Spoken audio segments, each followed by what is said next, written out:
Michelle.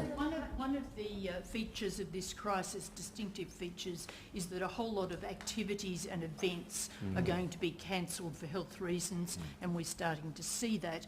Do you have any forecasts of how extensive the effect of that could be, and do you have any advice to those looking to whether events should go ahead or should not go ahead? Well, it's very simple.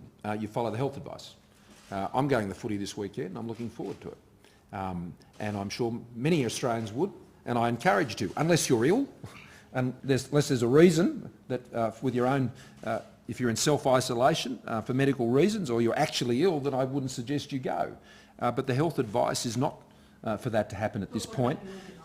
Well, the organisers should take the health advice, both from their state health officers, and that is available, and certainly at a Commonwealth level.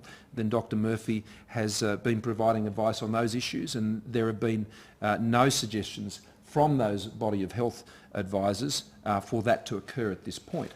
Now, we can't know the future, and if at some point in the future the health advice were to change, then I'm sure they'd give that advice.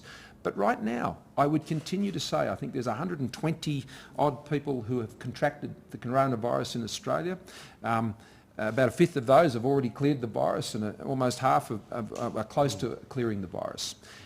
Those numbers are low compared to what we're seeing in other countries, but that's not to say that way. But as Dr Murphy has said on numerous occasions, for most Australians who might contract coronavirus, then they are likely to have a mild effect from that virus.